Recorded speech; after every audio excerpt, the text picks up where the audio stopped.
WMMR. All right, thank you very much, Kath. Steve, you are a big fan of the Clash. You saw them. We were talking about... Huge fan. It's a Shea Stadium. The Who, opening right? for The Who. Yeah. It was one of the seminal rock moments of my life. Huge event. Yeah. And they actually, we have the director of a film that's going to be premiering tonight at the Troc. You'll be able to see it, doors open to 7, shows at 8 o'clock.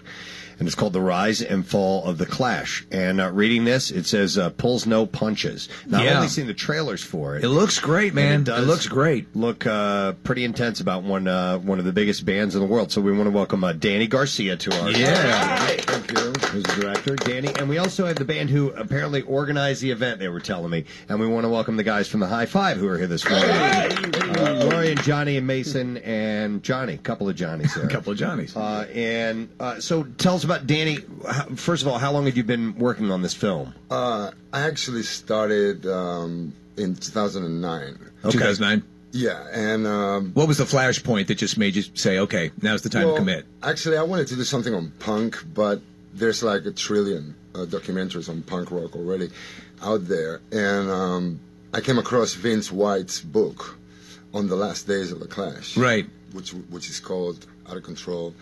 And I thought it was really, really interesting because back in the day, I remember buying Cut the Crap and thinking, you know, I needed an explanation for that. You know what I mean? It was a weird thing because and as you sort of explained, as the trailer sort of posits the question, the band just fell apart. It just fell apart. Yeah. And I don't think it's ever been, even though there have been some great books written about the band, that it's ever been definitively explained how that bizarre process occurred.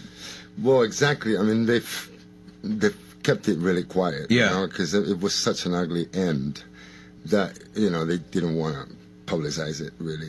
Nobody really got an explanation, and that's why I thought it would be great if I could put together, a few guys from the last lineup and people who were around them at that time and, find out exactly what happened. It's interesting because, in a way, as I've looked at different things about the Clash, and people need to realize just how important they were when when London Calling. I mean, it was like, holy Christ, you couldn't believe it.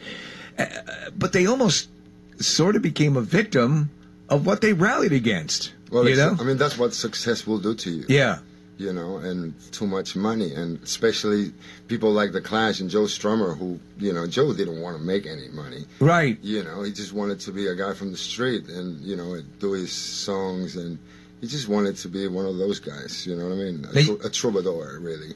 And Mick Jones was on the other side, he wanted really to be a pop star and to make loads of money, which they eventually did. Is it okay? Because I happen to dig Big Audio Dynamite as well. Me too. Is it okay to dig both? Because I know, though, it's all up to you. Yeah. Of course it's okay. Because they're passionate. There are people who say, what the F? Almost as if you're betraying the Clash. You guys are nodding heads. You know what I'm talking about. It's a weird thing, but, and ultimately, I guess it was the fissure between those two that caused it to collapse. Yeah, totally. I mean, Mick was never friends with Bernie. Bernie was the manager of the band.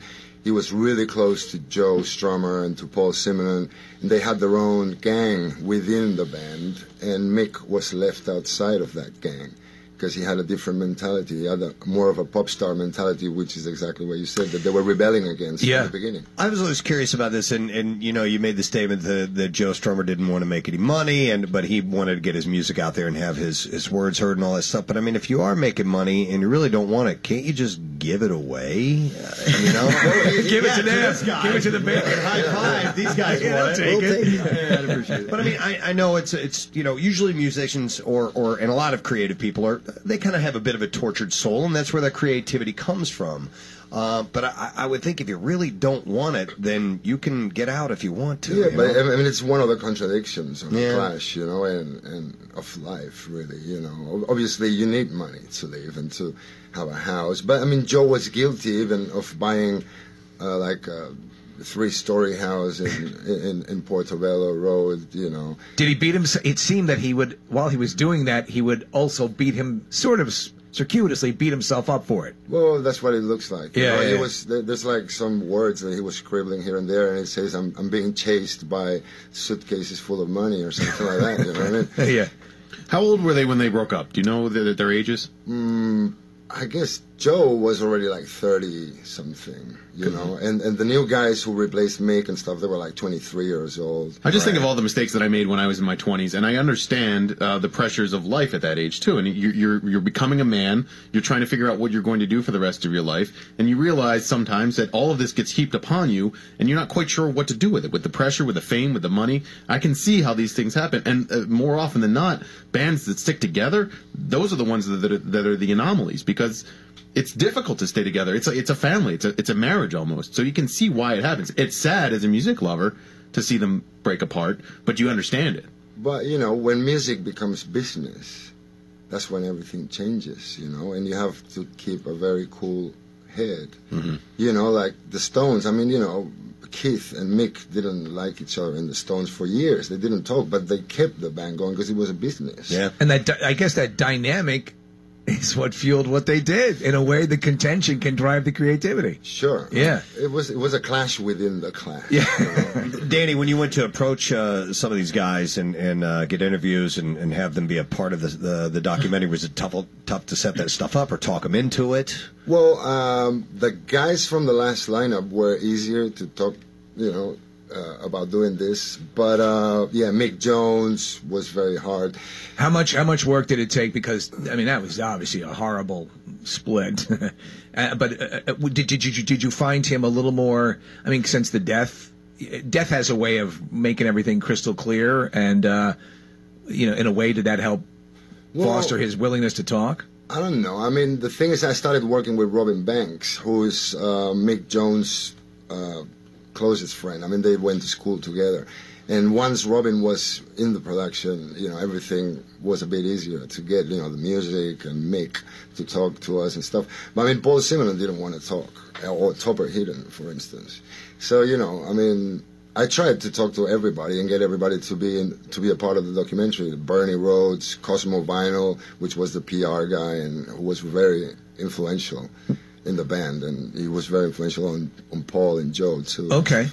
So I tried to get everybody involved, but you know, once they say no, well, you have to move on. You know. With the replacement guys, with the guys who did they relay any stories of feeling after the fact? Yeah. I mean, because you have this seminal rock band, you know, the cornerstone of everything, and then hey, and these are the replacements. Yeah, exactly. I mean, one of them ends up crying on camera and stuff, so it's pretty emotional. I mean, they're still pretty, you know, they're not okay with it. They're not okay with it. It still has scars. Yeah. You know what, Danny? Did Mick show any signs of remorse of the band ending and maybe saying, you know what, if we worked a little harder, we could have kept it together? Yeah, I mean, you have to watch this documentary because you see Mick in a different light, and he tells different things. I mean, you know, it's all very emotional for these guys still. You know, the Clash were, you know, the band for all of them. You know, they could never replace them or do something bigger than that. You know what I mean?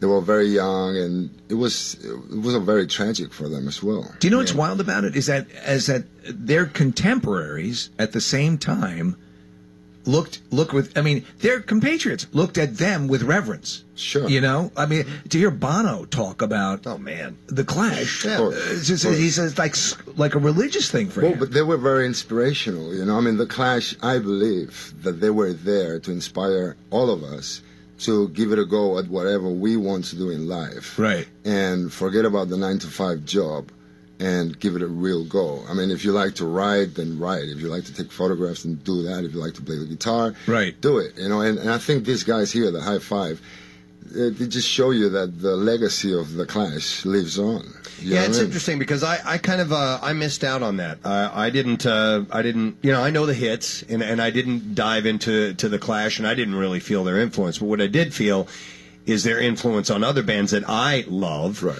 and have seen them talk about how great they were and how influential they were, and has made me go back and kind of re-examine that band, right, and go, okay, maybe I just missed out on it. Sure. And I found some cool stuff that I really wasn't aware of. And it's films like this that can do that as well, you know? Of course. I mean, just check the lyrics out. And I mean, Joe was one of the greatest communicators of the last century, if you pay attention. I mean, you know, I discovered them when with London Calling, You know, I remember being a kid and singing Spanish bombs on my bicycle. Right, yeah. You know, and because the chorus was in Spanish, you know, so I thought, wow, these guys are so kind. They're accommodating your they language. speak in Spanish. Exactly. Let me ask you, you mentioned the guys at High Five here. Johnny, you're the singer, right? Yeah, man. Get in closer. Get in tight. You know Hello, Mike. how are you? So you guys helped get this screening at the Trocadero together? Well, Rory's the man that really put it together here. Okay, Roy, so what do you want to tell us about tonight? You guys are going to play after the screening? Yeah. Correct.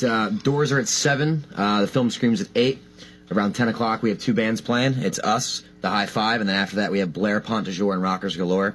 The whole premise behind it was having 2 bands that were completely different, but heavily Clash influenced. Okay. To show that the lineage of the Clash coming through today. Are you going to play a Clash tune or so? You know, we got a couple on our set. I would imagine a couple would sleeve, be appropriate for that. That's cool, and it's a great venue for it. It's perfect. Yeah. Did you guys know Danny before? Did you track him down, or how'd you set it up? Someone showed me the documentary online and said, "Hey, you know, because I'm an avid Clash fan," and said, "You know, here's a documentary. Have you ever seen this before?" Yeah.